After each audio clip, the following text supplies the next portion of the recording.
Morning, number 6. Morning, number 10.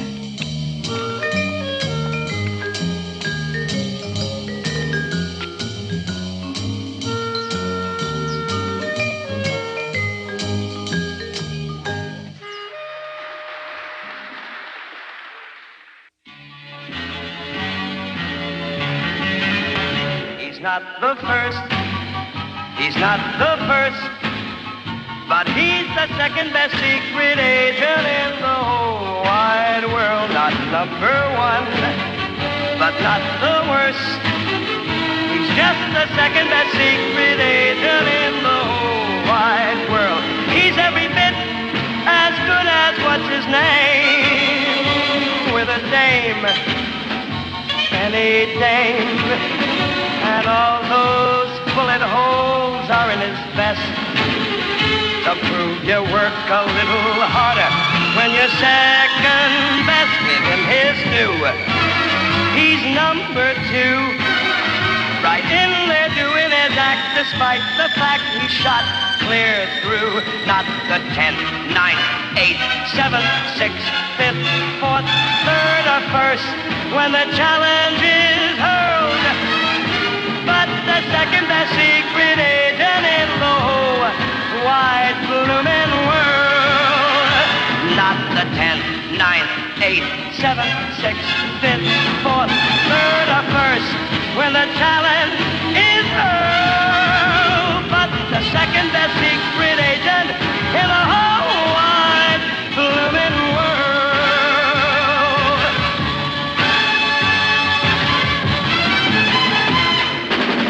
That's my man.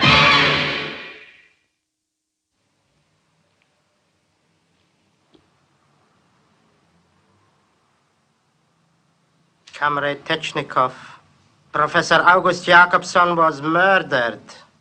Shot dead 20 minutes ago. That should slow down the grave negotiations with the British.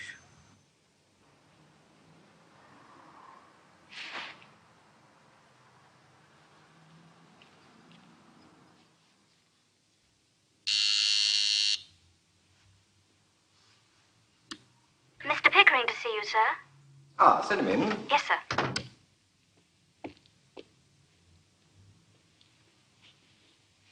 You know why I'm here? Regrave, I assume. I want our new visitor protected.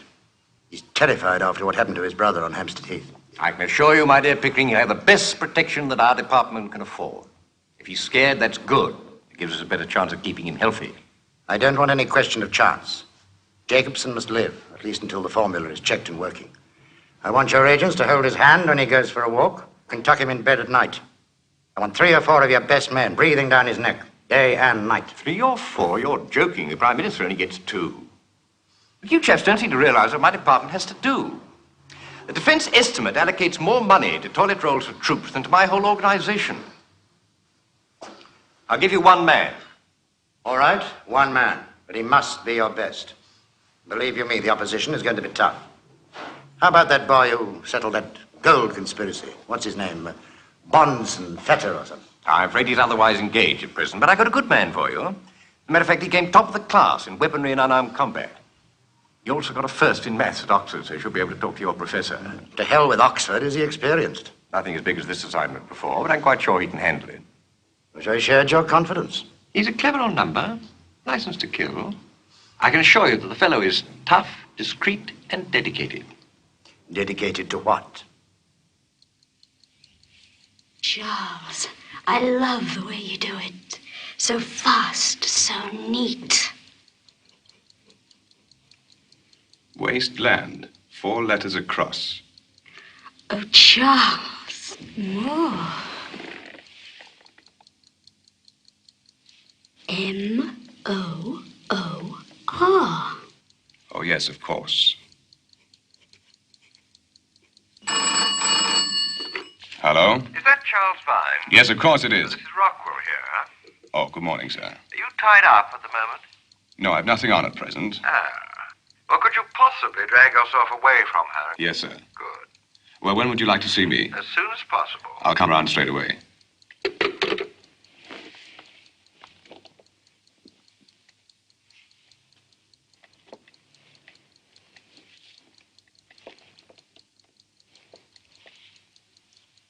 Charles, it's not just physical with us, is it?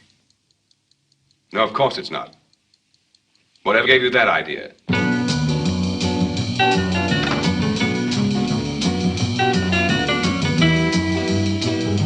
Good afternoon, Vine. I would like you to meet Walter Pickering of the Foreign Office. How to do? How do you do? Pickering has a job for you. He wants you to guard the life of a Swedish scientist named Henrik Jakobsen. We have a pretty shrewd idea that other interested parties are going to do their darndest to get his secrets. Failing that, they're going to try and get him. Henrik Jakobsen. Now, isn't that Henrik and August Jakobsen? Didn't they do a famous double act in quantum physics? They moved on from quantum physics some time ago. It's a single act as from yesterday. August Jakobsen was killed on Hampstead Heath. He's in our care, but unfortunately he's in no position to tell us much about regrav. What's regrav? After quantum physics, the Jakobsens moved on to an investigation of gravity. They worked on a revolutionary device to reverse the center of gravity. And they call the power that this device generates regrav. Now, on a low level, regrav could completely change our transport system. On a high level, it can give complete protection against nuclear attack. Rockets would be repelled from the regravitated field. That sounds like a pretty valuable national asset. Valuable enough for the other side to offer Jakobsen close on £1 million for the plans. Tell me, where does brother Henrik fit into the picture? He's flying into London Airport tomorrow. He intends to pay his last respects to his brother and clinch the regrav deal with us. We intend likewise. Our rivals presumably intend otherwise. He's in your hands, Vine. What time does his plane land? How do I recognize him?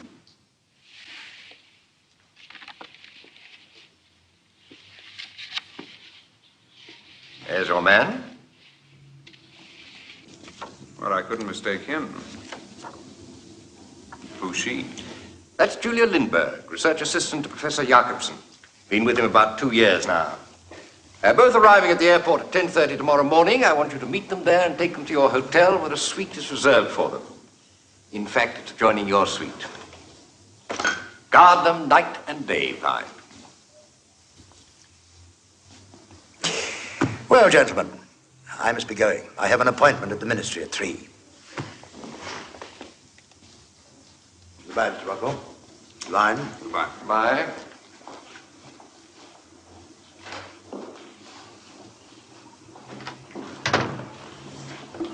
Well, I'd better be off too, sir. Before you go, Vine, take off your coat.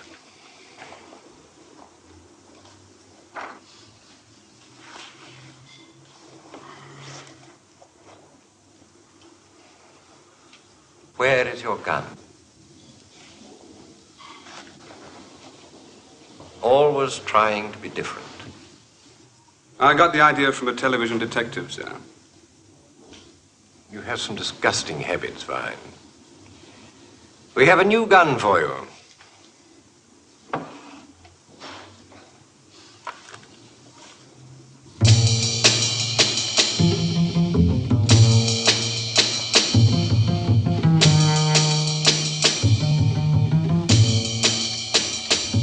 Are you joking, sir? No, I'm not. Why department apparently went to great pains to perfect that novelty. It's a single shot kills at 10 yards. Use the one shot wisely.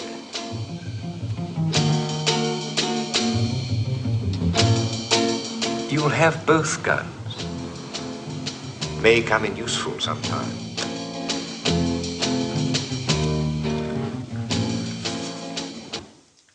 Gentlemen, thank you for attending at such short notice.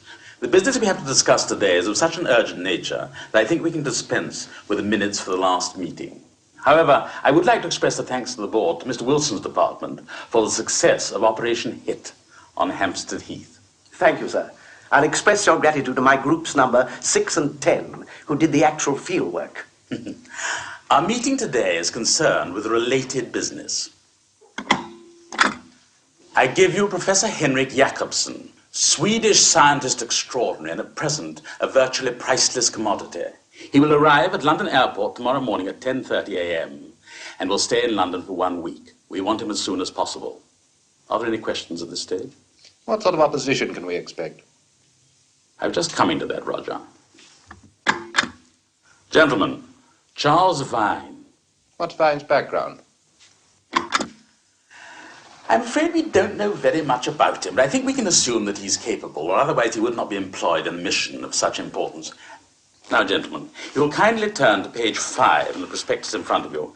You will see that I have prepared a plan to capture this priceless professor.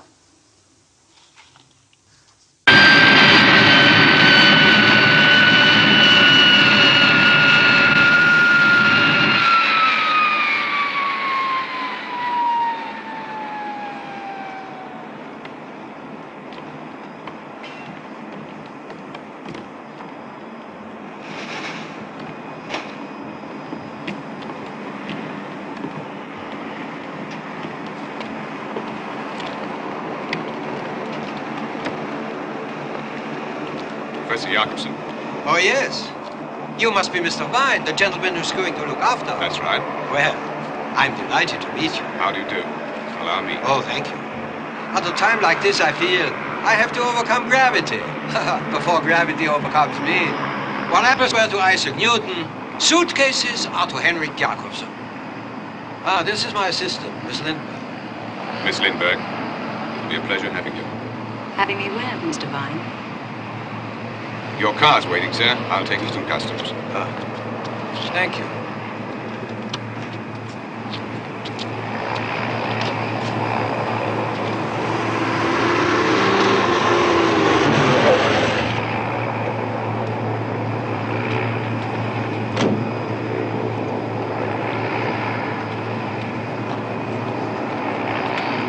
Mr. Vine? That's right. We have reliable information that an ambush has been prepared for you along the road. My instructions are to take you back to London by an alternative route. We'll lead the way. Will you follow? Yes, Inspector. Thank you.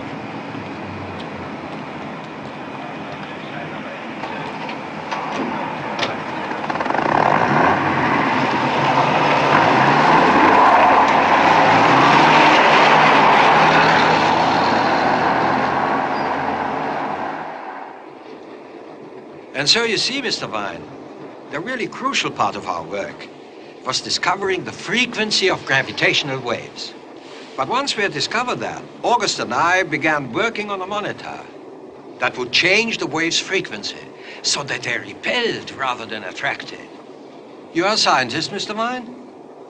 Yes, in a way. In which field? I studied mathematics. Why?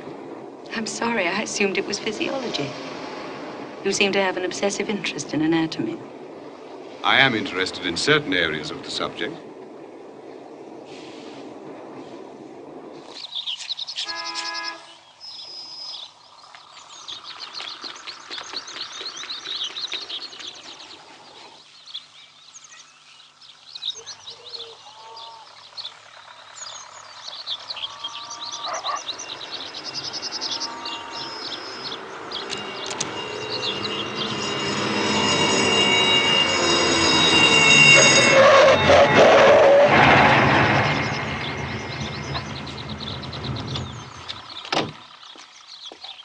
Hand over your gun, Mr. Vine.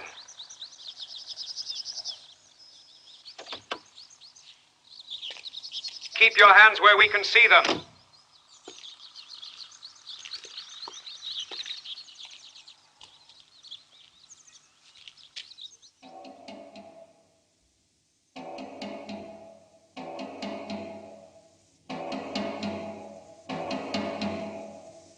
Your gun, please.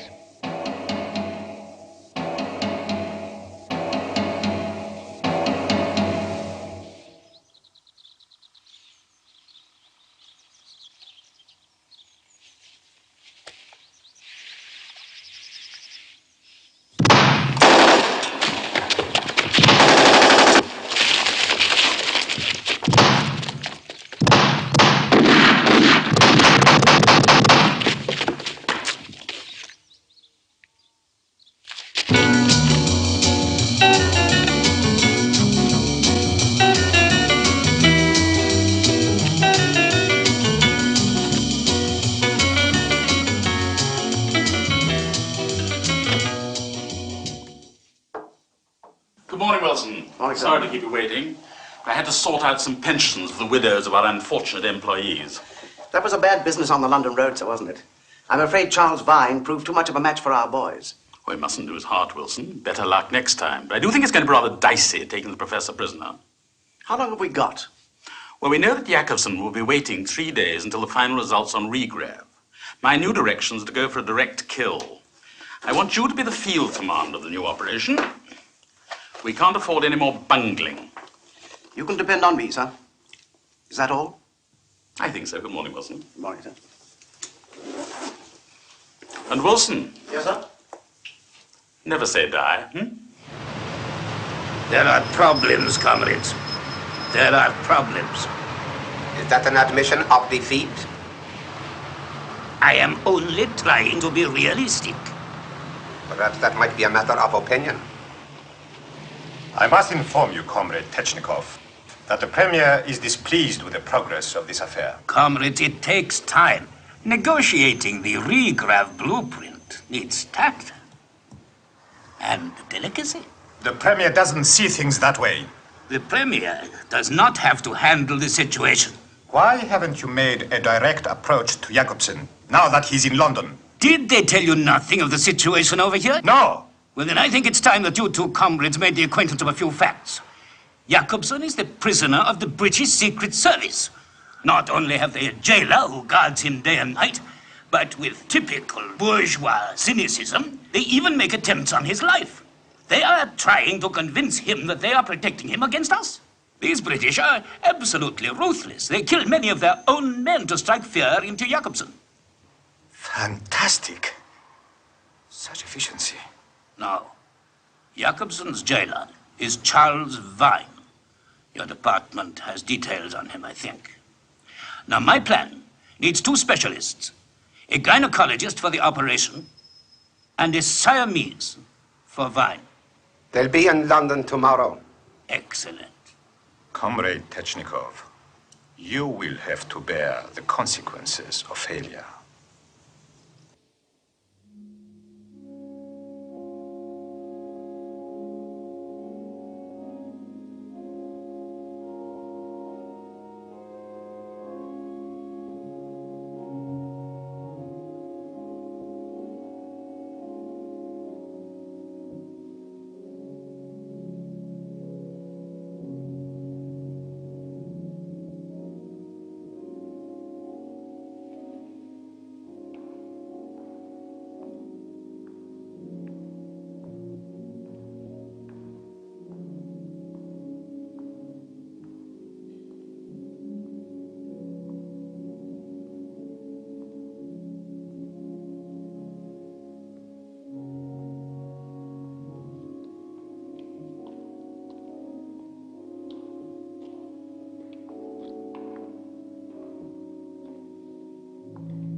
Are all the arrangements made? All according to plan, miss.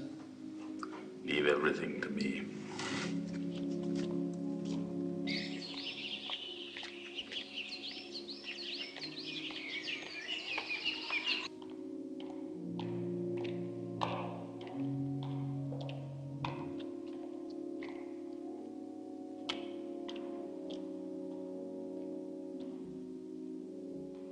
Excuse me, Professor. We have some late mourners.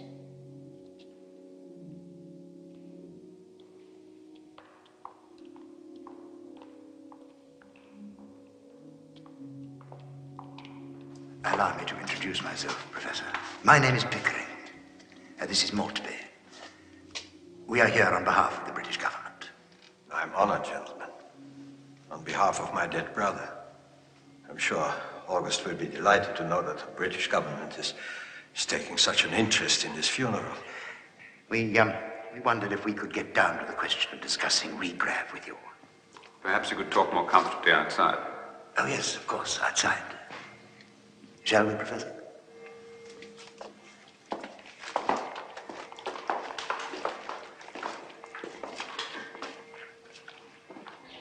My dear Professor, you must realize the urgency of our business. In return for the blueprint, we can arrange to pay you £2 million this evening. Believe me, after my brother's murder and my own experiences, no one is in a greater hurry than I.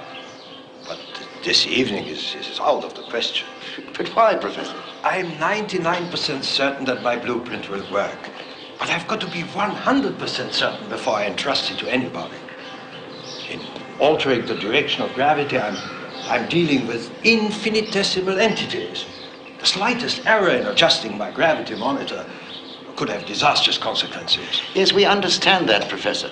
Naturally, we would prefer to have the blueprint perfected. In the meantime, your work is so far advanced that I'm sure the British government can find competent scientists to confirm the blueprint for you. I'm afraid not. I have some figures I want to feed to a computer. Then it will take 3 or 4 days to check and analyze the final results. I promise you the blueprint by Friday. I don't want to be an alarmist, Professor, but just supposing that our enemies really succeed in their attempt on your life. Now, what happens to all your work then? 20 years of work for nothing. Not at all. If anything should happen to me, I made arrangements with my bank in Switzerland to have a file of information sent to Julia. Oh, Miss Lindbergh, my assistant. We have trained her well. She will be able to help you. With all due deference to the competence of Miss Lindbergh, if she can work from your notes, then why can't our British scientists do the same? I'm afraid you won't shift him, gentlemen. Henrik's as stubborn as a mule as far as his work is concerned. If you knew him as I do, you would realize all you can do is to wait and be patient. Now, if you will excuse me, I'd like to spend a little time that's left with my brother.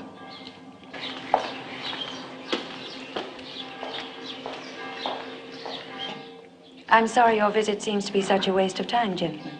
But you do have Friday as a firm date. Well, we had hoped for more. Perhaps we could at least settle the financial details now. It does seem an ideal opportunity. We want a cash transaction and immediate transport to the United States. These are our terms. Very well. We accept. You will be in safe hands until Friday. It's been a pleasure to do business with you, Miss Lindbergh. Goodbye. Goodbye. Goodbye.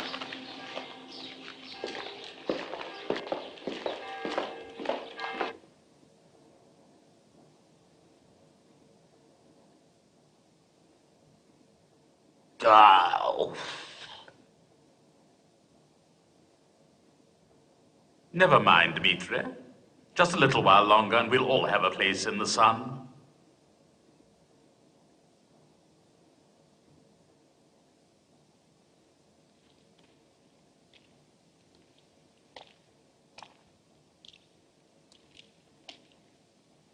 Gentlemen, I've been reading your reports. Everything seems to be going extremely well, but I want to impress upon you that we're working to a very tight schedule. So I thought it'd be a good idea to have this little get-together to straighten out any difficulties that remain. I understand that Miss Lindbergh has outlined the terms. £2 million in American dollars and transport to a place of refuge in the United States.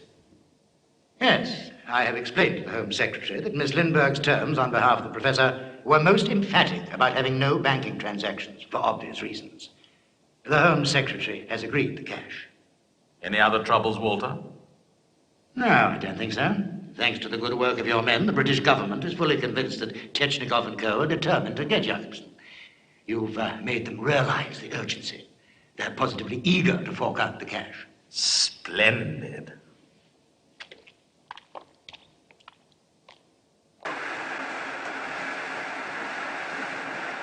You know, Mr. Vine, this is fascinating.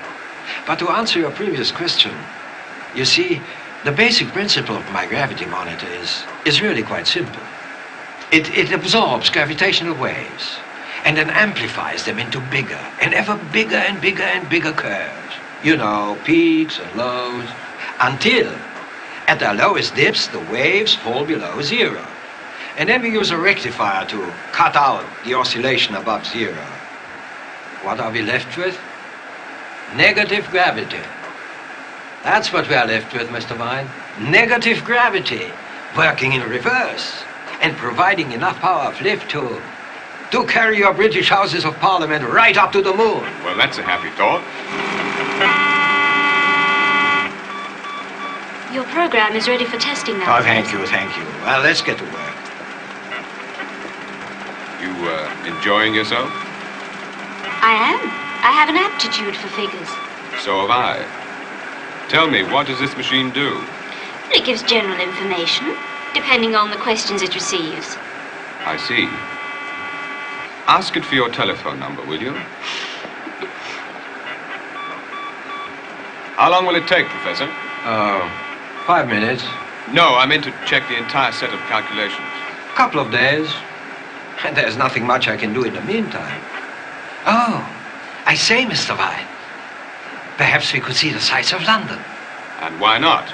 I still know a few places the police haven't closed down yet. You mean we can still see Buckingham Palace and the Column of Nelson? Well, I didn't exactly mean the Column of Nelson. Well, do you really want to see those places? But yes, Mr. Vine. I never had the opportunity on previous visits. All right.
Don't worry, Mr. Vine. I'm all right. Got myself a bulletproof vest in the lining of my overcoat. Of course you have. Silly old me worrying my head off.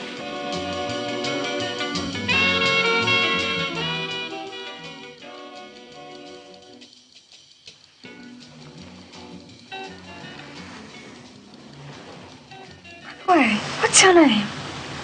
Charles Vine. It's funny, I met someone like you in Florida. Oh, really? Who was he? James something. Oh, what did he do? He told me he was a vacuum cleaner salesman. Now, isn't that a coincidence? So am I. Come in.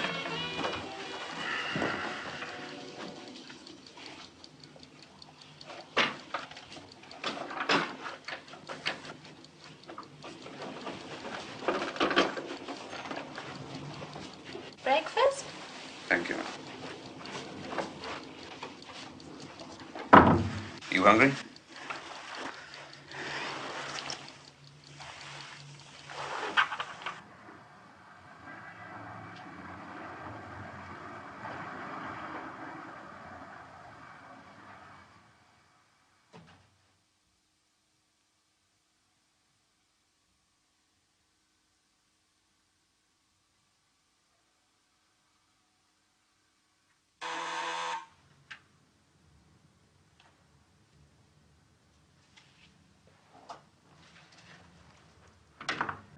Oh, Mr. Vine.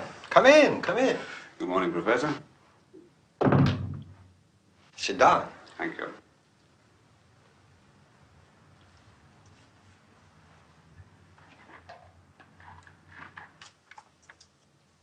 How are you? A little tired. Go to bed. I only just got up. You're a strange man. You get out of bed and you say you're tired. Yes. Where's Miss Lindbergh? In her room, I suppose. Would you rather I left you to work? Oh, I'm terribly sorry. Such bad manners. But I'm so close to my final results. It's beginning to fit together beautifully. The figures are running to their own conclusion, like the notes in a fugue by Bach. It's an exciting feeling. Each time you feel that you have discovered the secret of the universe. With regrav, you may have done just that. Regrav? Yes. Yes, I suppose it could change mankind a great deal. But for me, the excitement is almost over. You see, this is the part I really enjoy. The pattern of numbers in the mind. A dream to feast the imagination on before the practical man reduced it to reality. Why did you give up mathematics? Why do you ask me that? Well, present life is certainly eventful. But what satisfaction can it give you compared with the kind of thrill I'm talking about? The thrill of discovering new worlds in the mind, the beauty of the language of mathematical symbols, the naked simplicity of figures. I still appreciate figures. Oh, you are always joking, Mr. Vine. Yes, I am. Well, I'll tell you why I gave up mathematics. It was beautiful having figures in my head, but the figures in my bank account remained unimpressive. And for me, those are the figures that really count. You surprise me, Mr. Vine. Do I? It's a basic question of economics. I like comfort, good living. In our kind of society, I can't afford to be a thinker. That sounds very bitter, Mr. Vine. Professor, you're a rare kind of thinker. One of the lucky ones who's hit the jackpot. Now, you can't tell me that the thought of £2 million in your pocket doesn't excite you. Well, I must admit, it's a great comfort to me. I am very pleased that you were able to visit me. It's been very nice to see you again after so many years. Well, my dear Eric, thank you very much. Thank you. It's been extremely interesting. It's been very nice to have you. Thank you Yes, so much. thank you. And I hope to see you soon again. Yes. Goodbye. Goodbye. Goodbye, Doctor. Goodbye.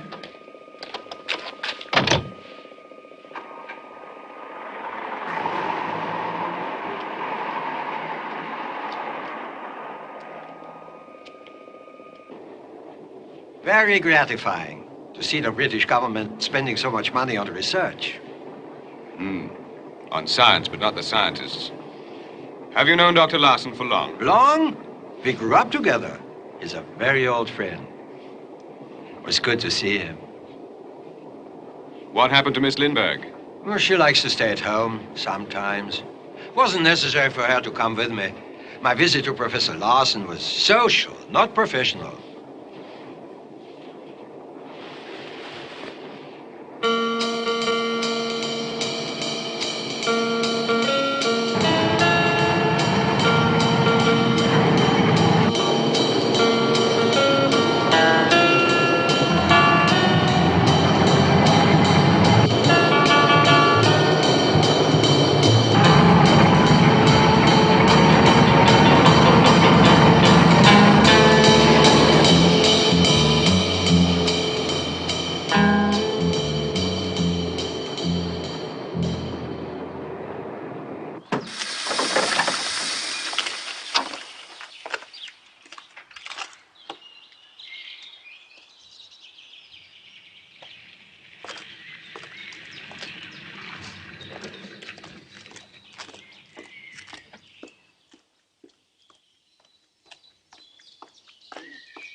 Frightfully sorry. We'll be out of your way in a moment or two. Our radiator's boiled over.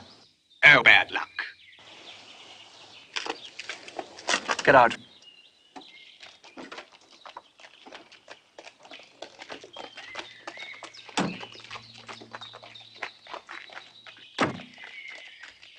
It's very clever.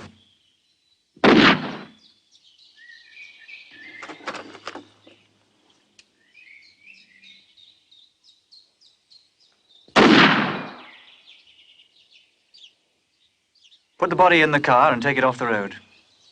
Take them into the woods and kill them.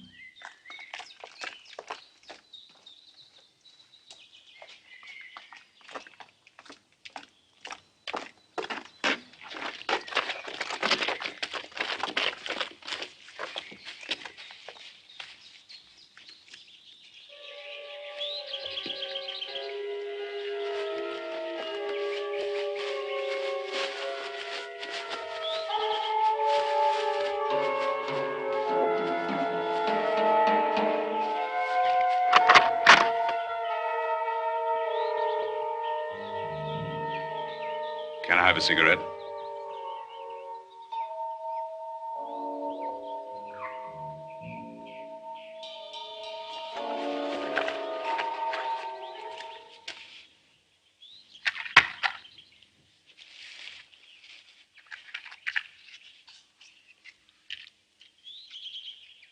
I don't smoke.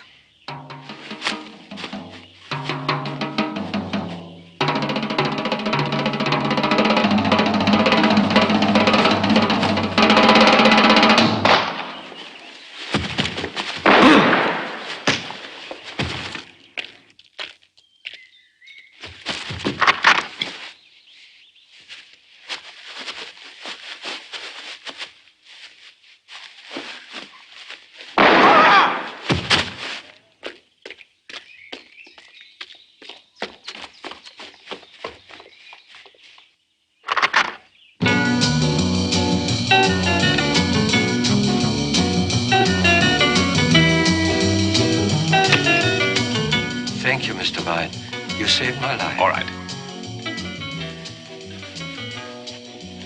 Now, Professor, get down on the ground and stay still. Get down.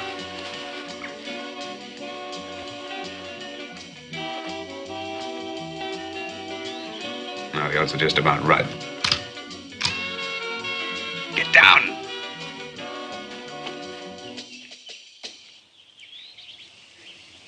Spread out and be careful.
Good day, sir. Would you like to sign the register?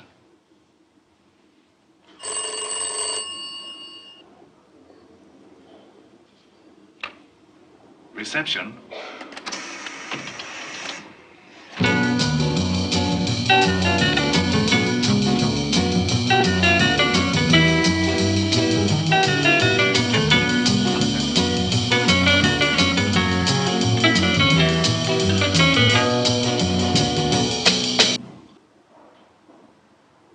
Right, yes. Bye. Morning. Good morning. Sorry to keep you waiting, Mr. Vine. What can I do for you? Will you have my car sent round, please? Very good, sir. Any messages? No. Thank you.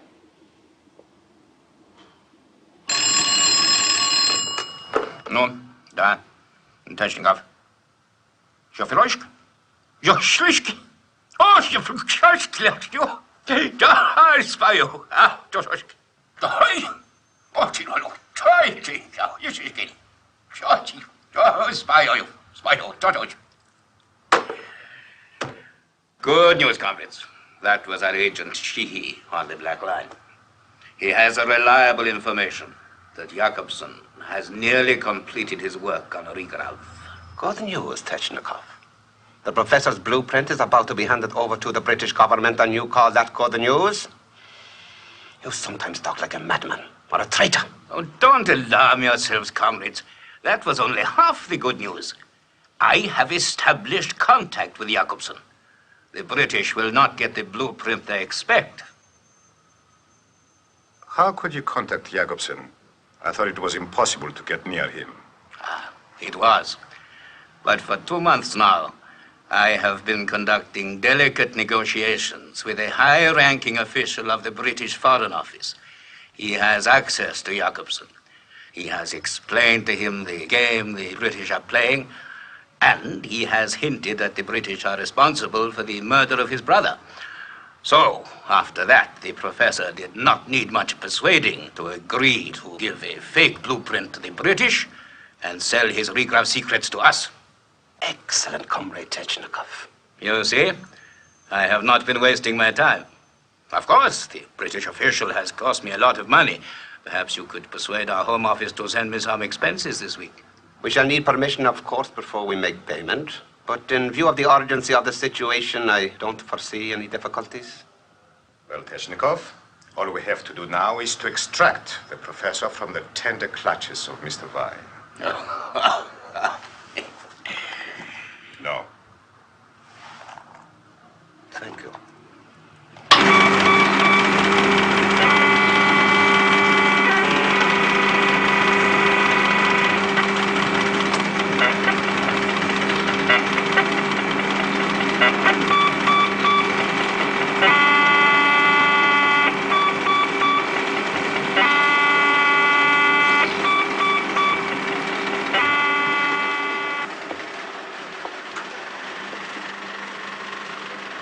It works, it works.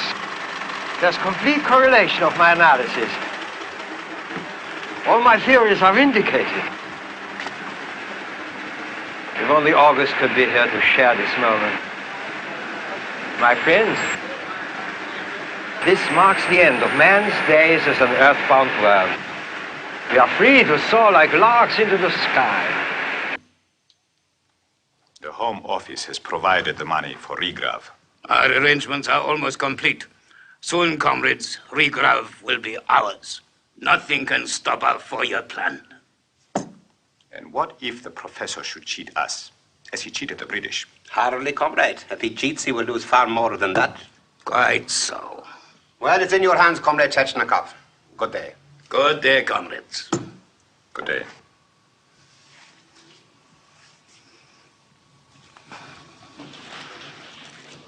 Comrade Technikov, don't get any ideas about setting yourself up as a capitalist.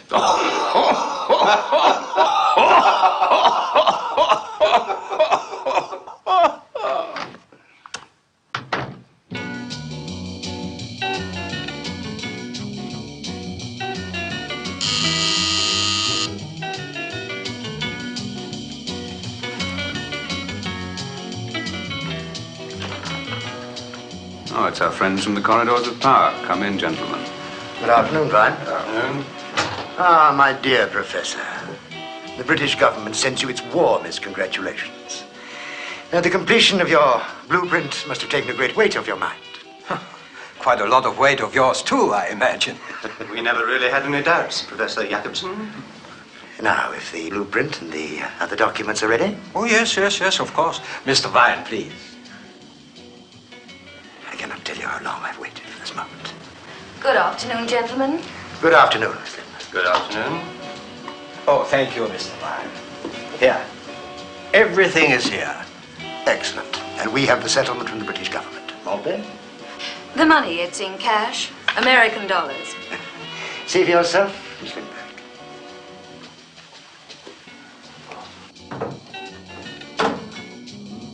Well, I shan't bother to count it. I take your word for it as an English gentleman. And now, Mr. Vine tells us that you are leaving us tomorrow. Yes, of course.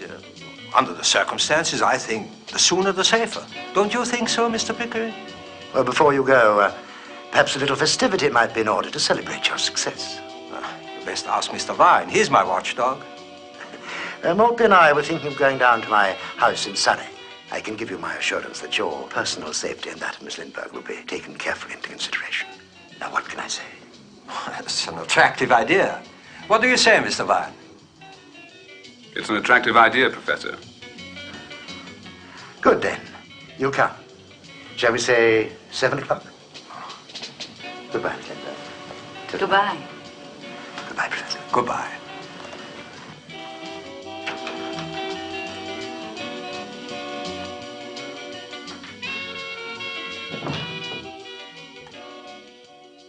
Another suitcase to carry.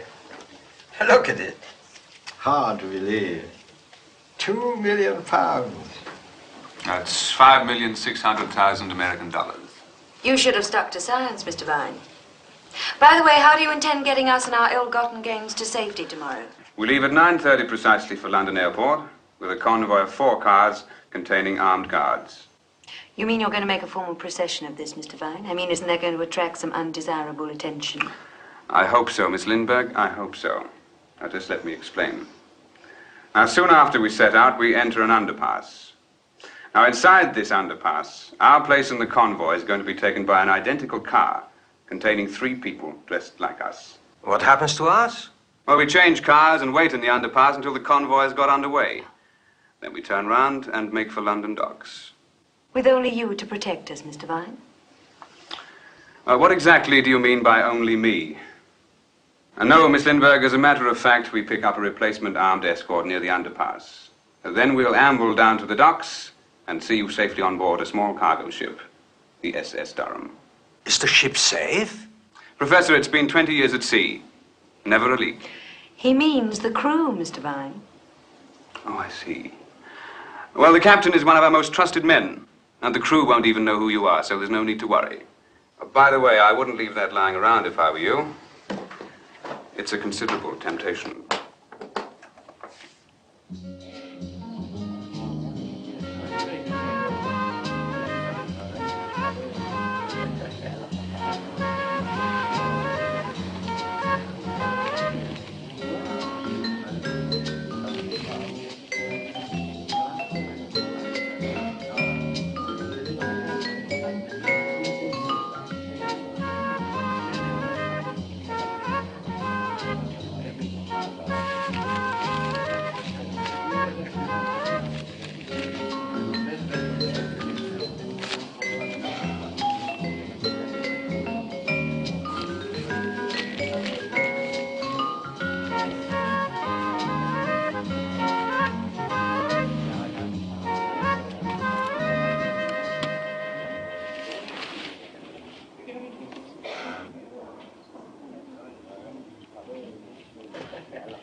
Would you see that this letter gets to Mr. Vladimir Sheehy?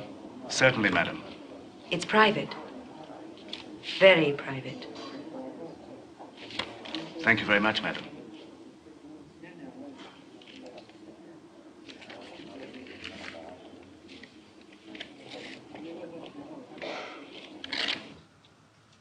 Excellent work, Sheehy. Excellent work. I don't know how you got this information, but it could be invaluable if Plan Volgograd runs into any hitches. It gives us a chance to rescue Jakobson as Vine takes him to the docks. Any hero of the Order of Excellence could have done as much. You would expect an agent of my experience to find access to such things? Quite so, comrade. So the old underpass trick. The British Secret Service must be running out of ideas. Do they think they can frighten us with an armed convoy? The armed convoy certainly frightens me, Comrade Technikov. Too much like a battle if we attack. Too much like a war if our attack succeeds. Ow! Can't you see the political repercussions could be highly dangerous? It need never come to that. My plan Volgograd will whisk Jakobson from under the British noses. There need be no international incident. Only one man will die, Charles Vine. We trust your plan works. Are arrangements for the execution complete? They are. My British contact has arranged the celebration at his house in Surrey tonight. Vine and Jakobson will be there. Our first specialist, Sheehy here, is guaranteed entry to the house during the party. He will kill Vine according to plan. You are clear about the details, comrade? Yes, it will be easy. Good. As soon as you have dispatched Vine, then the way will be clear for our second specialist to take over operations. I think it is time we had him in. Most certainly. Send in Krupkin.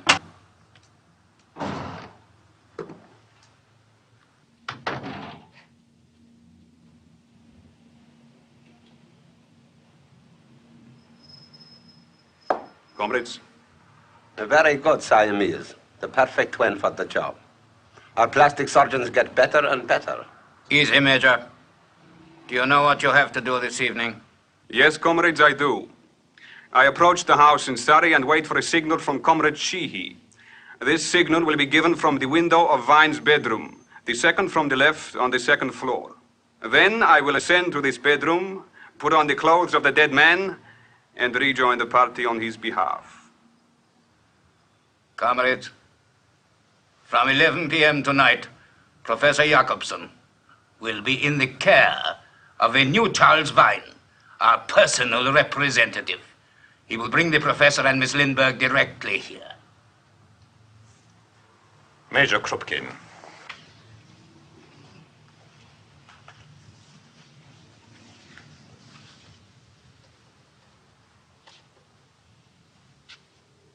You have studied your part well.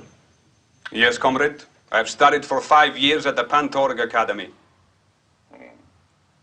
Let's hear you.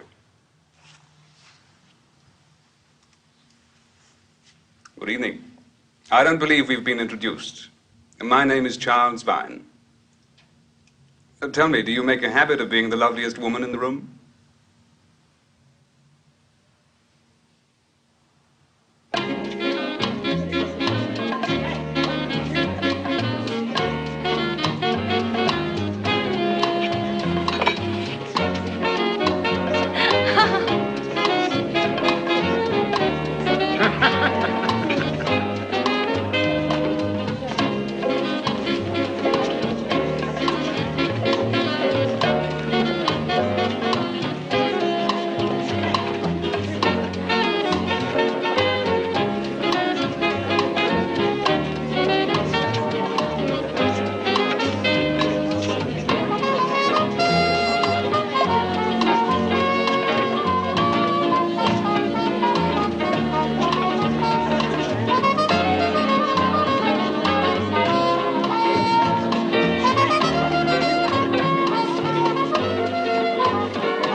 Ah, Mr. Vine.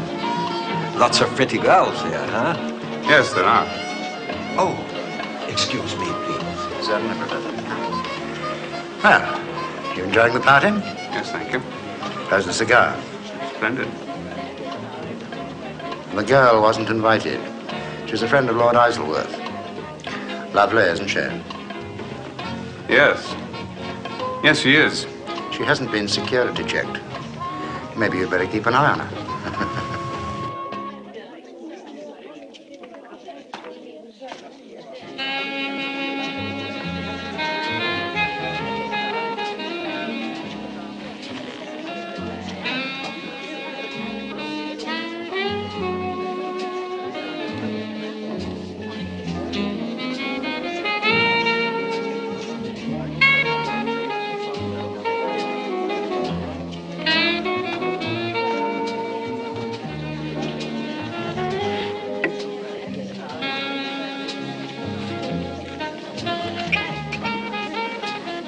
Wait a minute.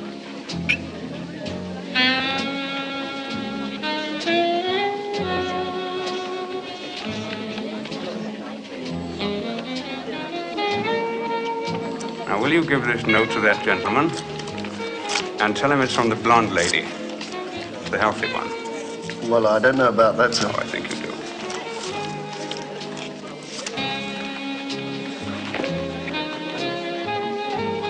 Excuse me, sir. There's a note from the lady. Excuse me.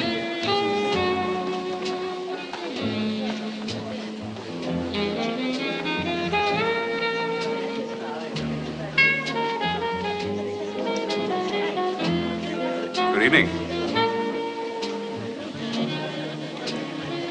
We haven't been introduced. My name is Charles Vine. Tell me, do you make a habit of being the most beautiful woman in the room?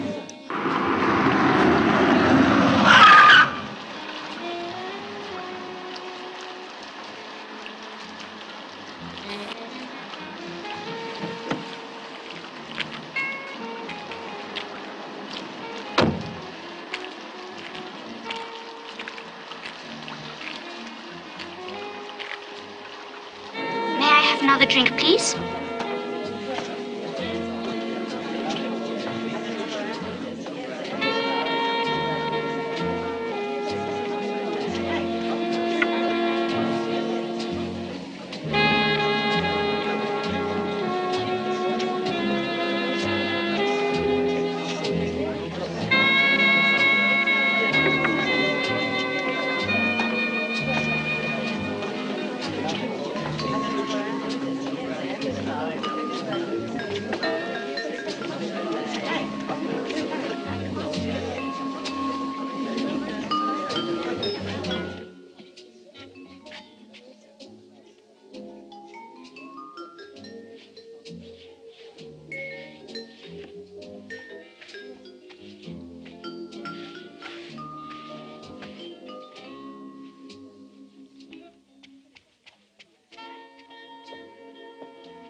You're a man.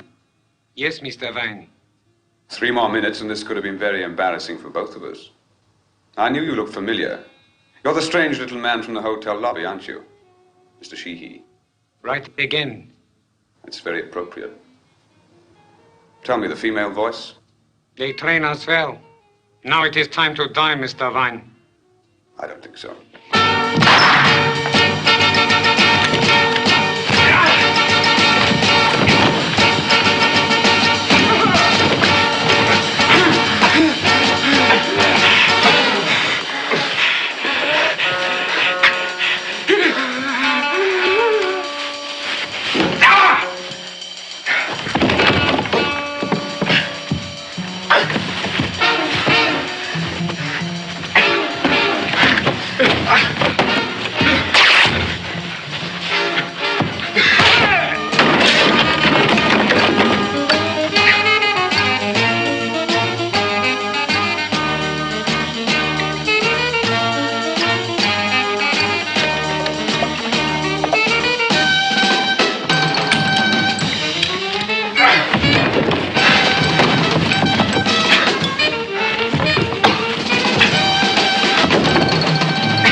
I cannot understand what has gone wrong. You underestimated your opponent. That's what went wrong. One of our best agents is dead, and there's only one morning left. We shall make it clear, Technikov, that it was your planning that failed. Then we must attack the docks convoy. We have the men at the embassy specially trained to do this. It will cause an international incident. The risk is too great. Then what in the name of the revolution, what else are we going to do? Comrades, now if I may be permitted a few observations. I believe this situation is not as hopeless as it seems. Oh, yes, Major. Pray go on. Tell us how the British will cheer to see gun battles in the streets, how they will applaud on the sidelines if the fighting is fair. Comrade Technikov, I may not share your knowledge of politics, but I do know my opponent, Charles Vine. Comrades, I am confident he will have no escort to the docks. But our report explicitly states that he will have an escort. Comrade, no. Now look at it from his point of view. He arranged an escort to the airport because he wanted to attract our attention. Now why should he risk attracting unwanted attention by taking another escort to the docks? He would be far safer on his own. How safer? Mr. Vine on his own will stand much less chance than Mr. Vine with a well-armed escort. Agreed, Comrade Technikov. But please try to remember he does not know that we know the details of his plans. Besides, comrades, I know this man. He is a gambler. And I'm certain he will gamble on slipping away from this underpass as inconspicuously as possible. Any kind of escort would give the game away. He will not risk it. It would be just like this Vine to favor a death or glory effort on his own. Now, with your permission, comrades, I will make sure that it's Vine's death and our glory. How do you propose to do that? I shall need one of Comrade Technikov's best marksmen. Otherwise, comrades, trust my judgment. And I will bring you the blueprint and Professor Jakobson by 10 o'clock tomorrow morning. It may be our only chance. Very well, Major. You have our permission. Thank you, comrade. I have just one other question. Yes, Major? Suppose Professor Jakobson decides against joining us after all. Well, it is highly improbable. But if you like, you can take the money with you. Cash is a great speeder-up of conversions to our cause. Yes, Major, if you care to come with me, I will give you the dollars now. Excuse me, comrades.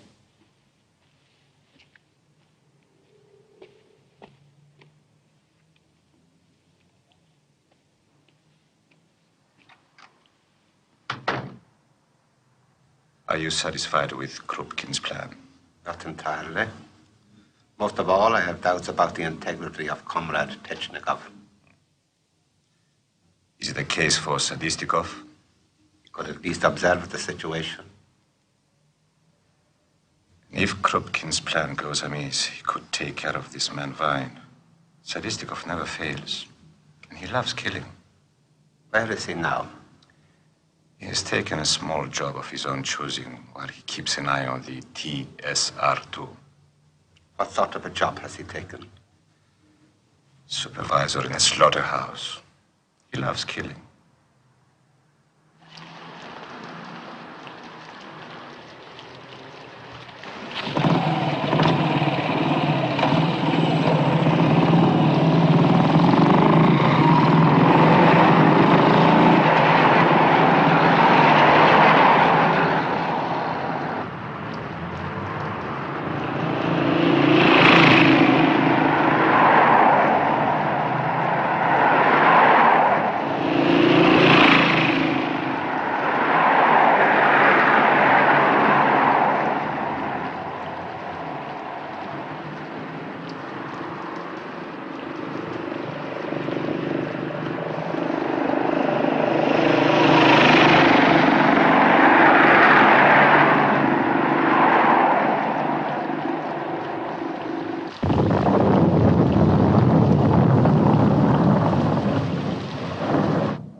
Nothing yet.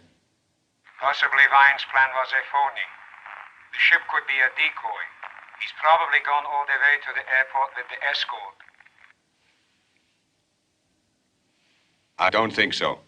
We'll wait. All right.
Don't be alarmed.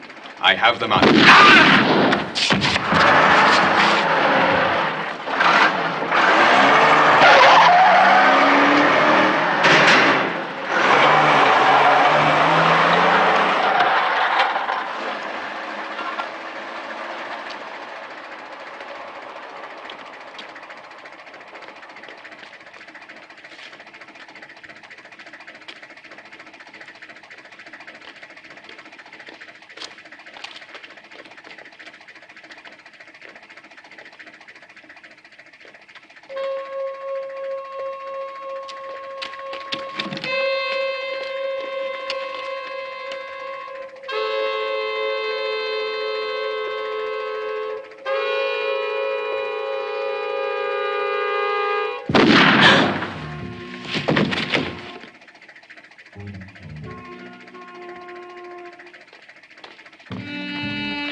Hello.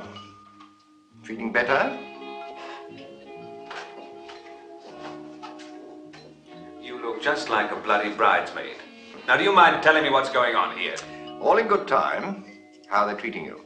Oh, very well. Apart from those two fellows who've been staring at me for the past hour. I mean, is there any particular reason? Maybe. We'll see. Message for you, sir. Thank you.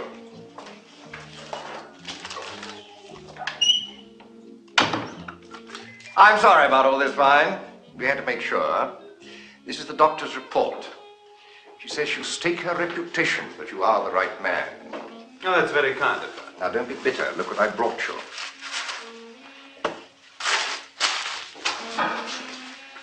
Tell me, how much do you remember of the scene of the carnage? Quite a lot. Good. When we arrived there, we found two Charles Vines, one of them dead. We weren't sure which one we got, hence the precautionary measures. Now I understand. I thought they were going to pinch me for knocking down that helicopter. Oh, by the way, sir, it was fantastic shooting. Yes, quite good. Do you know who was in that helicopter? No. Go on, surprise me. August Jacobson, the dead man from Hampstead Heath. I should say the man we presumed was dead. I am surprised. Well, what happened to the regraph blueprint and the money we gave Henrik Jacobson? Sad to say, regraph doesn't work. The blueprints are fake. Oh. You tell me the whole story, slowly.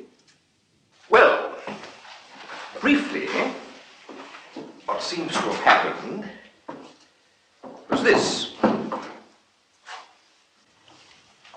The brothers August and Hendrik ran into a brick wall in their work on regraph. They'd spent 20 years in research and were determined to get something in return. August seems to have had the business sense to realize that good advertising sells a poor product. He decided that very good advertising would sell a product that didn't exist at all. Such as regraph? Right. Now, he put pressure on us and on the opposition by convincing each of us that the other was desperate to get his hands on the blueprint. Desperate enough to kill both brothers rather than let the opposition get it. Now, the idea was to persuade both of us that the situation was sufficiently urgent to justify paying out cash before checking whether regraph would work. So, we had the apparent murder of August and the repeated attempts on Hendrik's life. Dummy attempts? We don't know. Hendrik certainly thought so. But August may have decided to kill him quite early on and conduct the rest of the business through Julia. How did they fake August Jacobson's death and the attacks on Henrik? They had to buy help, of course. You remember our friend Pickering? He seems to have been involved in the conspiracy right up to his luxuriant eyebrows. He's in jail right now. I never did like Pickering. Did he organize the attempts to kill me? No. Well, that part of the organization was run by a man named Masterman. You must meet him. He's a gem. He hired a splendid assortment of layabouts and lunatics to go out and get themselves killed by you. So I wasn't fighting our usual opposition. Just a bunch of homegrown criminals. Yes, I'm afraid that's true for most of the time. Well, if you knew this, why didn't you let me know? Oh, but I didn't know. I'm not at the time. It wasn't until you made your fateful journey to the docks that we got an anonymous phone call, probably from Brother August, telling us where we could pick up Pickering and Masterman and suggesting a few questions we might like to ask them. They spill the proverbial beans sufficiently for me to put the picture together. I see. Mind you, we began to have our suspicions about this affair when we examined the people you killed. I mean, most of them were hardly the type we've come to expect from the opposition. Didn't you have any suspicions yourself? Well, I don't know about suspicions. A feeling of unease, certainly. I decided to play along. I decided to let you, to see where it would lead. Well, that was very clever of both of us. Now we know where it led. To the hospital. By the way, sir, you don't happen to have your flask of brandy with you, do you? Just drink up your milk.